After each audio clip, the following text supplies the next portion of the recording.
Well, hey folks, it's your old pal King Waspinator. Welcome back to Total Party Skills.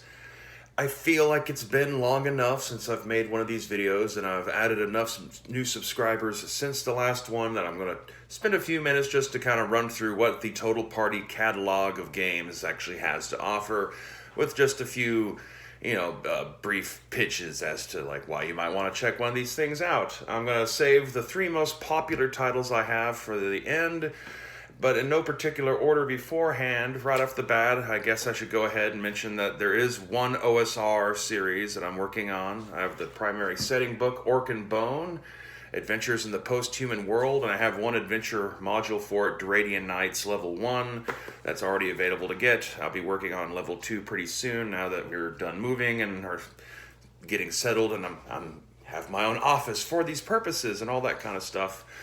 Orkin Bone very much follows all the standard check boxes that you want to have marked off in order for something to qualify as an OSR setting, and yet it manages to be oddly different, both tonally and in theme. It's a post-human world where the human species has been raptured away. Dwarves long ago sealed themselves underground. The elves long ago wandered off into whatever weird corner of the world they've disappeared to. And in the aftermath of humanity's disappearance, you now have the, dwindling population of half-elves and halflings that are now having to turn to creatures like orcs and gnolls for protection against vampires and the other monsters that were left behind in the crumbling cities of human civilization. And it's interesting. It's very kind of inspired by, Ralph Bakshi's Fire and Ice and that kind of stuff. And if you're an OSR person and you want my take on, what a D&D rule set game should be like, here's a good example. It includes stats for playable orcs, playable gnolls, and a good variety of alternate character classes, all designed to be compatible with white box rules or stuff like swords and sorcery or basic fantasy. There's notes on conversion to various systems, although it's mostly written from the point of view that you're going to be using the white box rule set. Amazon Time Barbarians will be the first of my own system games I'm going to bring up. Amazon Time Barbarians is a kind of a tongue-in-cheek 90s post-apocalyptic B-movie premise. Basically, the way I like to put it, it's like Xena Warrior Princess and Hell Comes to Frogtown had a bastard child. It's full of a bunch of inverted modern-day isms, and kind of transplanted into a zany alternate year 1999, where your team of Amazon Time Barbarians can go up against the nefarious forces of the Rogan Joe. If you're into classic 60s and 70s horror and supernatural thrillers, I got Ghosts of the Shadow Zone. It's both a game for playing ghost characters or for playing, magic users, living magic users in a quasi-modern day horror setting. It's got a couple of source books I got out for it. The Young and the Restless Dead kind of describes like the behind-the-scenes supernatural war for the heart of Hollywood. And I delve deep into the secrets of the lesbian Illuminati, one of my favorite of the three major magic-using factions of the setting.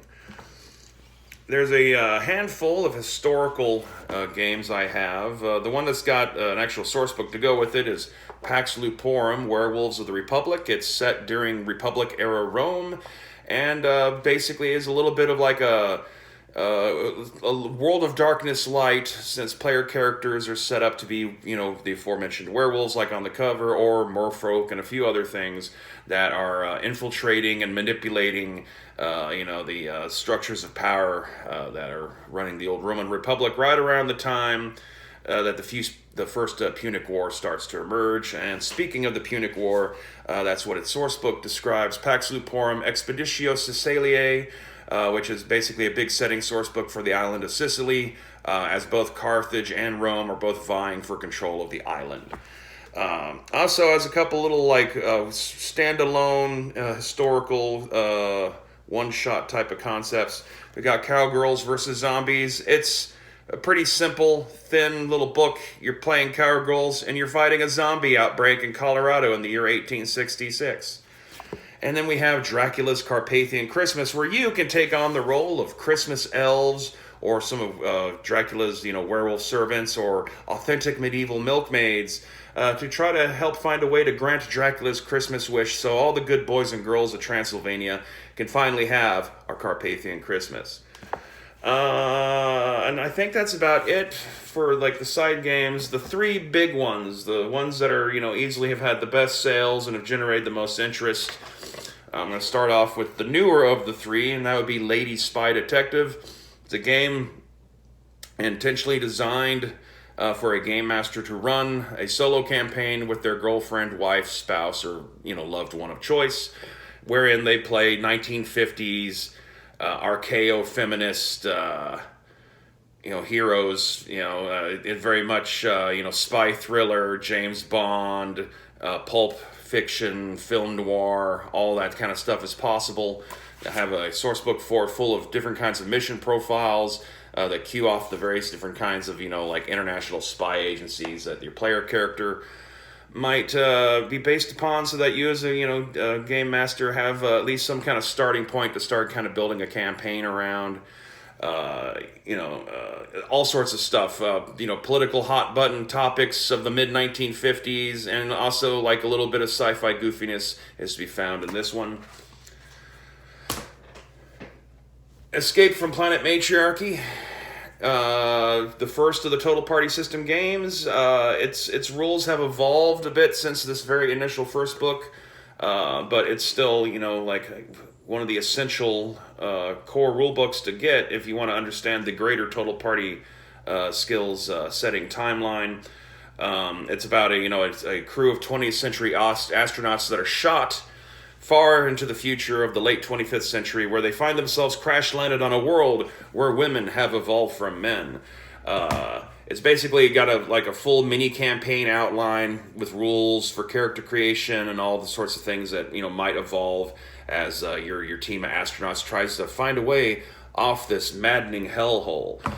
If you want to continue the adventure, we got the source book We Want Soviet Men, which is about a crew of Jupiter Soviet astronaut cosmonauts who've then go to Planet Matriarchy following the events of the main rulebook. Can be used as both to create a sequel adventure around, or you can kind of just kickstart it off as its own little a starting point with an alternative set of characters. You can even ignore Planet Matriarchy entirely in it, and in many ways it's kind of designed to be kind of an odd tongue-in-cheek parody of Star Trek. And to cap that one off, we have Rocket Cadets in the 11th Dimension, which has player characters that are NASA cadets in the 25th century. There's a full standalone adventure campaign module that goes along with it, and because of how standalone it is, I went ahead and at the end of this book included the current revised version of the Total Party System rule system, so that you can update the few little things that have changed since Escape from Planet Matriarchy came out. All the material in it about NASA and the inner system worlds and those sorts of characters is fully compatible, obviously, with Escape from Planet Matriarchy and We Want Soviet Men. But as I said, it was so standalone in terms of what the campaign outline and adventure ideas in this are, that I went ahead and just kind of re-included just the basic rule system. So if you just only pick up this one, you can still actually just play it as a standalone game. You don't need Escape from Planet Matriarchy. It's just recommended. And finally, the one that has probably gained the most amount of interest over the year plus that it's been out, in terms of both sales and people talking about it, and I also have the most amount of source books to go with it, would be Expedition to Ancient Egypt.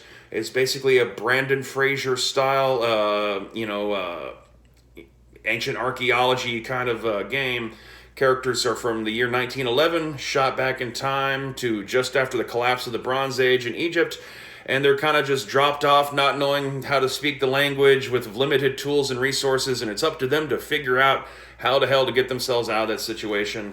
To help them and help you as game masters get started, do have a starting adventure module that cues entirely off of a lot of the details in the main rulebook, and just kind of gives an example of how to structure a total party skills adventure, and also does a lot of the things that you would want an introductory adventure to do, in that it's not too grand and epic, but it helps give the players a chance to experience the setting, start to interact with some of the various factions that are out there, and start setting things up for greater epic events to come.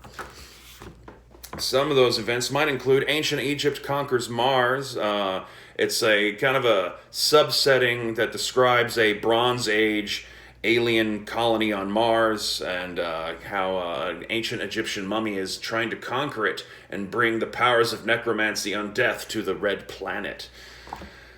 We have Science of the Sphinx. The Sphinx are obviously like a major race in the ancient Egyptian setting, and this odd little tome gives you a lot of information on exactly what's going on with them in the Total Party Skills universe. It also it applies to a lot of the other books, as the Science of the Sphinx kind of starts to unspool what the actual Total Party timeline looks like, albeit it's not the entire picture. That's in a book to come soon. And finally, the Ancient Egyptian Spellbook. In the main rulebook, in rulebooks in general, I leave the use of magic somewhat intentionally vague, largely because I missed the days of back in high school of playing Mage the Ascension when it first came out, and those wonderful arguments sometimes you'd have evolve over exactly what does having 3 dots in entropy mean and that kind of thing.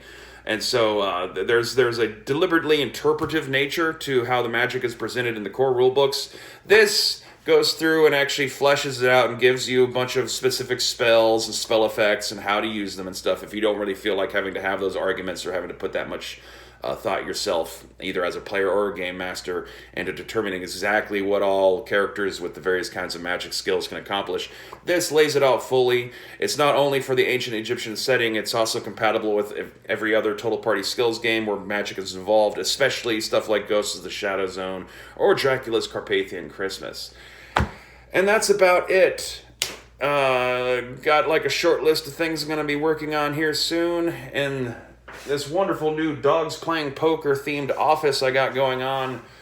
And so until then, I'll leave a link in the description below that'll take you to DriveThruRPG if you want any of these in PDF for a slightly cheaper price. Or you can find the hard copies on Amazon. You just gotta, do a search by title, add R. Joshua Holland, and you should be able to find them and be able to order the print copies.